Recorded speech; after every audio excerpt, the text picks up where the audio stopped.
Aloha and welcome to this experience, practice WOD called Sorcerer's Scale.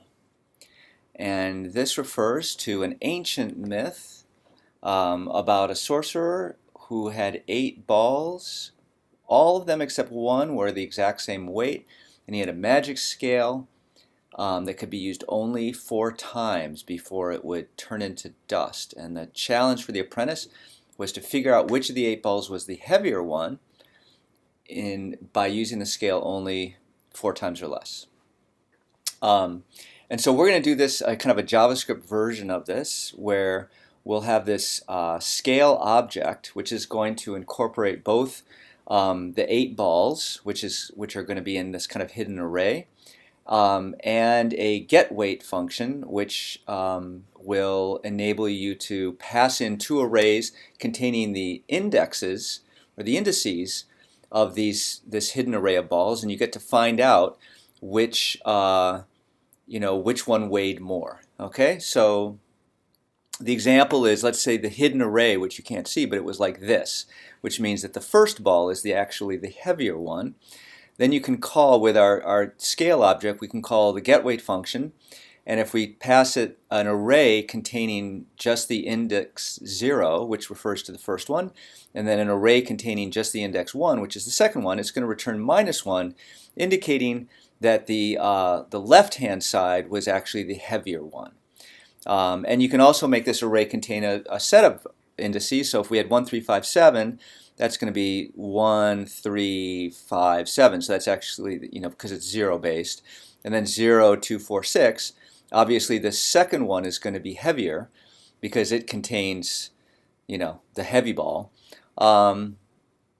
And so on and so forth. And then if you end up with the same scale object calling it more than 4 times, it's going to start to throw an exception, which is the way it turns to dust. Okay, and so let's kind of make this more full size. So the way we're actually going to do this in JS Fiddle is we'll have a script object which is going to load the scales JavaScript file, which is going to define the scales object, but also instantiate it with a set of weights. So we have this other object called sample balls, and it has 8 elements. A first heavier, second heavier, third heavier, fourth, fifth, sixth, seventh, eighth heavier, which basically returns an object in which the balls are in all 8 positions, so you can test out your code.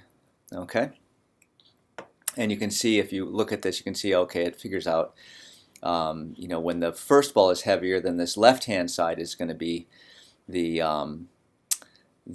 heaviest of the array, and then when the last ball is heaviest, and we don't have it in either of these things, they're going to be equal.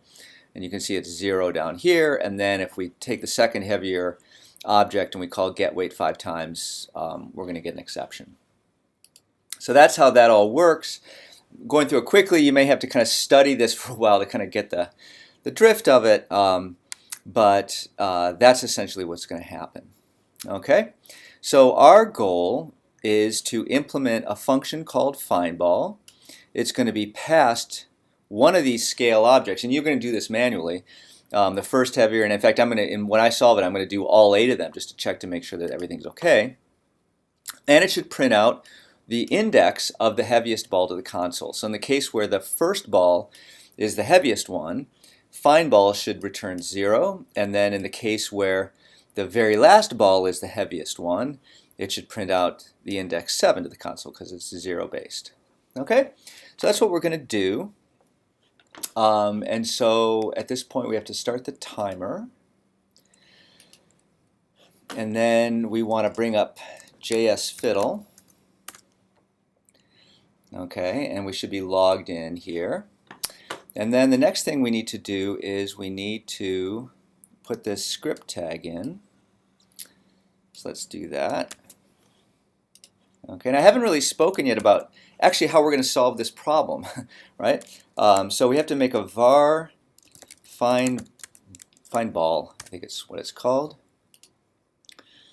Yeah, findBall equals function that will be passed a scale object, and then our goal is to actually return the heaviest index. And how we're going to do this? Well, there's a lot of different ways to do it, actually. Some of them, some stupid ones take more than 4, not stupid ones, certain approaches take more than 4 uses of the scale. Certain approaches can take less than 3. In fact, apparently you can do it in 2. I don't know how to do it in 2. But the way that was the first thing that I came up with was the kind of the divide and conquer. So you put 4 balls in each, and then you see which side is heavier. One of them's got to be heavier because there is a heaviest ball. And then you take those, and then you find those 4 balls of which one is the heaviest, and then you do 2 by 2. You see which one is heavier, and then the third time around you put 1 in each, and you see which is heavier, and you're done. So actually, to me, the most obvious approach, kind of the divide and conquer, binary search, whatever you want to think about it, is to actually only takes three shots to get it. So let's do it that way.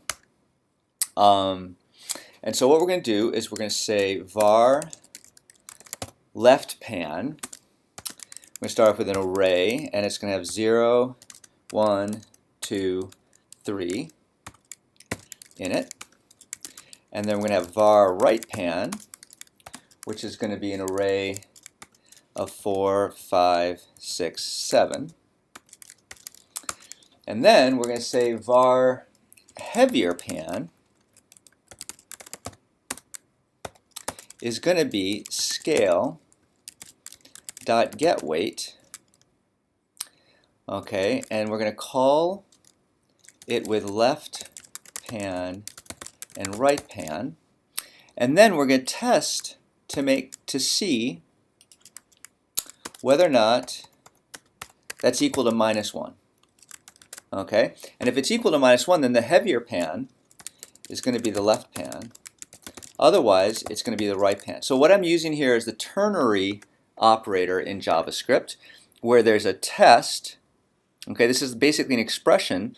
We've got this test here, and we're going to return an object. So we're going to assign to heavier pan either the left pan or the right pan, depending upon which one was the heavier one. And we know that they're not going to be equal because the problem says the sorcerer made one heavier ball. So that should work. Okay, so the heavier pan now contains 4 elements, and now we want to basically reassign left pan. So we've done our first comparison.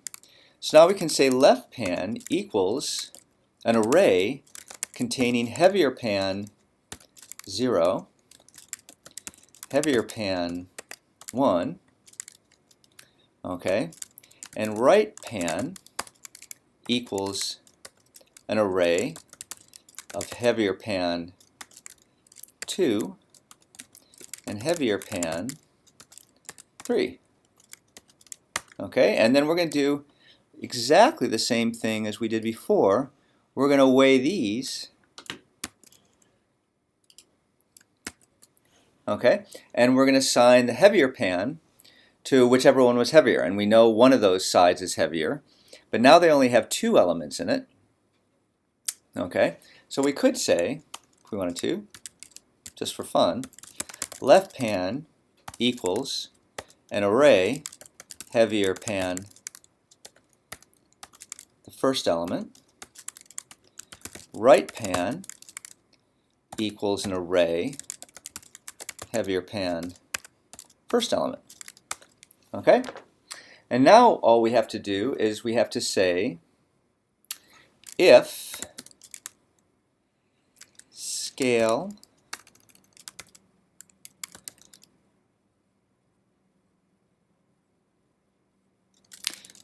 well, what the heck? Why don't we just do it this way? Return scale dot get weight left pan right pan equal -1. So we'll just say if the left pan is the heavier one, then what we want to return is the index heavier pan 0. Otherwise, want to return heavier the index in our heavier pan. Or I mean, we could we could say, sure, we could do it this way. So there's our function. Okay, so now we have to test it. And so we could test it by saying console log findBall scale dot, well, what are these things? First heavier, right? I'm sorry, sample balls. Let me go back here. I don't remember what they were. Here we go. So let's just do this. Copy this.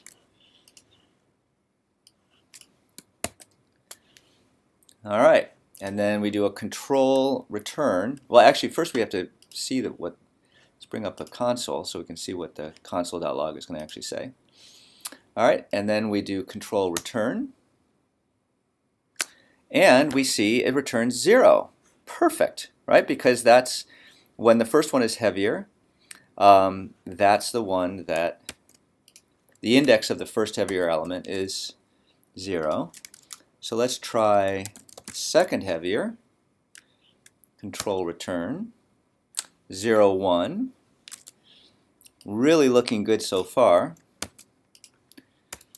So let's just keep going. First, second, third, fourth, fifth, sixth, seventh, eighth. This is a little bit tiresome. I probably could have done this a little easier for you guys in terms of doing this testing, but I don't know. Okay, so here we have all these guys, E-I-G-H-T. Okay, and then let's clear the console so that we can see it in all its glory. Control return.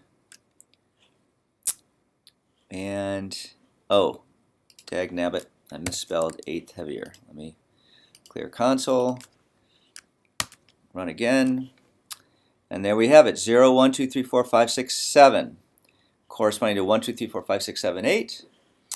So that's about, we'll call that a 9-minute RX WAD.